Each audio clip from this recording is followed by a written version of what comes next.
the big story today wouldn't have been the big story because 368 aerial targets, that's Shahed drones and missiles, have hit Kyiv and other places in Ukraine today. But this is the big story. 2 attempts on Zelensky have failed, according to the chief of the SBU, that's Vasily Malik. He's the same guy that was behind Operation Spiderweb. And he came out with these details today that are it's pretty shocking. Okay, Vasily Malik reveals new details of special operations that foiled 2 assassination attempts on President Zelensky. Security Service of Ukraine successfully thwarted 2 assassination attempts targeting President Zelensky. Quote, last year, we carried out high-profile operation.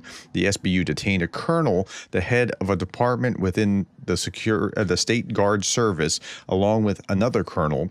Both were working for Russia's FSB. This was last year. Specifically, its 5th service.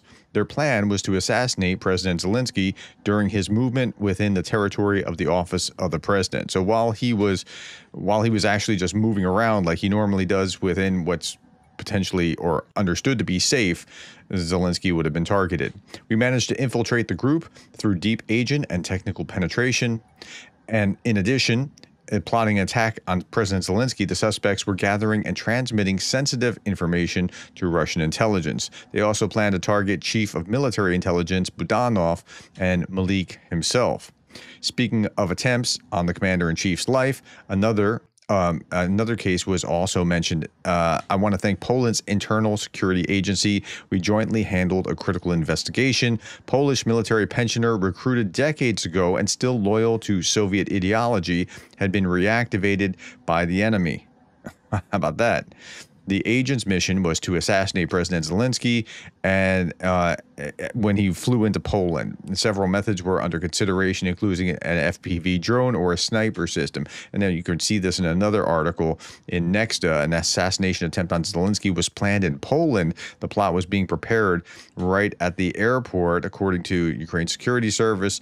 When he was getting off the plane, either with a sniper or FPV drone. So that's the big story. Now, it wouldn't have been the big story because today 368 aerial targets flew at Ukraine. 354 of 368 targets were knocked down.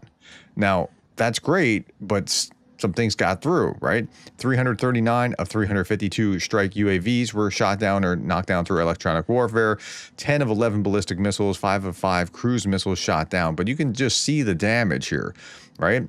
352 drones. Now, yesterday and the day before I was going like, yeah, again, we're seeing the same thing, like 60 or 70 or some low number of drones, because this is what they do. They have a low number, just enough to harass, and then a massive blitz. Overnight, 352 drones and 16 ballistic missiles poured into Ukraine, mainly into Kyiv, all targeting civilian population. Again, these are war crimes when it's civilian population. The volume is now double what it was when Trump took office. They're getting better at deploying drones. Okay, so let's look at this. Here's the map where things were being hit last night, and then we see this. These are Kyiv's under massive attack, and you're seeing the bombs coming in, or the missiles coming in. Here is some from the Kyiv Post. I want to watch this with you. At least 9 people killed in a massive strike. Kyiv rescue teams were rushing to help those who might be under rubble. What you're hearing is a sound of chainsaws and other things helping dig people out. I want you to hear it.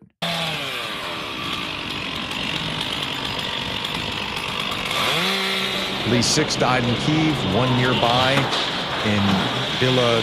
I'm sorry, I didn't catch that. Residences, hospitals, sports facilities are hit.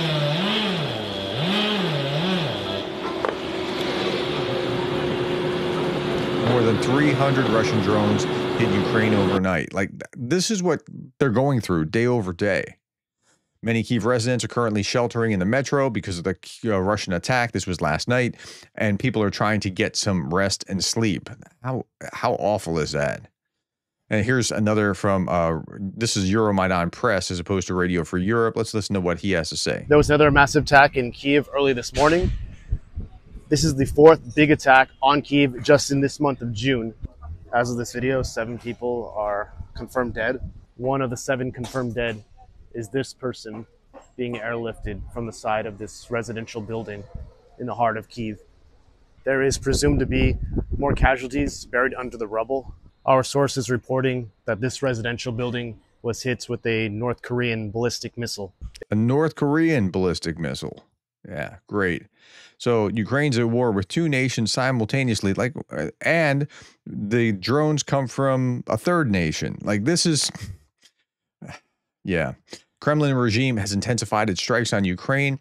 Putin stopped discussing diplomacy and now dreams about the feat of Russian soldiers on new lands. Russia launches ballistic missiles and drones on Ukrainian cities, on the center of Kyiv, on hospitals, universities, and residential buildings, all non-military targets. And the world is just ignoring it. Russia is the evil that has ballistic missiles, drones, nuclear weapons. Putin is a war criminal. Europe is able to close the sky over Ukraine and shoot down Russian missiles. But it hasn't. And I get it. America's gotten even worse. We're slow walking under Biden, and they're even worse under Trump. But it's terrible to watch. Putin's forces just struck in Odessa region with ballistic missiles, destroying an educational institution. Rescue teams have rushed to the site. And again, here's what you just saw in context as Russia says this about Iran. Just listen. Now, get that picture in your head of them trying to, dig people out of rubble, and then hear what the Russians are saying about what the U.S. did to Iran. The irresponsible decision to launch missiles and bomb strikes on the territory of a sovereign state, regardless of the arguments used to justify it, grossly violates international law, the UN Charter, and the resolutions of the UN Security Council, which has previously clearly classified such actions as unacceptable. It's particularly alarming that the strikes were carried out by a country that is a permanent member of the UN Security Council. And yet, this is what Russia does every day. Okay, Ukraine was striking back. Ukrainian drones struck the Atlas facility in Rostov Oblast, part of Russia's state reserve system. Atlas stores and supplies strategic materials like fuel, lubricants, food, tech gear. Firms' fires are observed. This is a military target. This is the definition of a military target. Meanwhile, day over day, 1,010 Russians off the battlefield, 1 tank, 5 armored fighting vehicles, 58 artillery systems, 127 vehicles and fuel tanks. In the cross direction, there were only 36 assaults. That's a fairly low number, given that that's the high water mark of the war. And that may change. The Sumy direction, about a quarter of the fighting is now in Sumy. Okay, on the Eastern Front, Ukrainian SBU drone operators struck a Russian mobile radar. You got to think, isn't a radar supposed to be detecting this kind of thing? But what's happened in this war is really fascinating, because these drones aren't really picked up because they're of such a small size. It's kind of like Ant-Man. Do you remember Ant-Man, the comic book? The reason that he was tough was because you couldn't, how do you fight that thing off when you can't really even see where he is? And, he's got these super strength, but that's kind of how a drone works. But you can't fight him off. Andrew Perpetua posted this, and I thought this was really interesting as well. A few areas where I've been focusing on ongoing strikes in Russian positions lately have been increasingly interesting in that they're very tiny number of Russians are defending. That's strange. In one area in particular, the video showed a drone scan a series of trenches where only 4 Russians were spotted.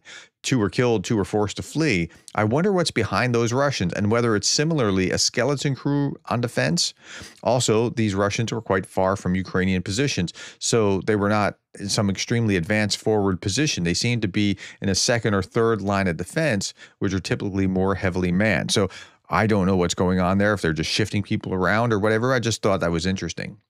Okay, some other news. Ukrainian intelligence evacuated 176 people from Israel, including 133 Ukrainians, plus other Eastern European nations, some Latvians and others. The Latvians were saying thank you to that.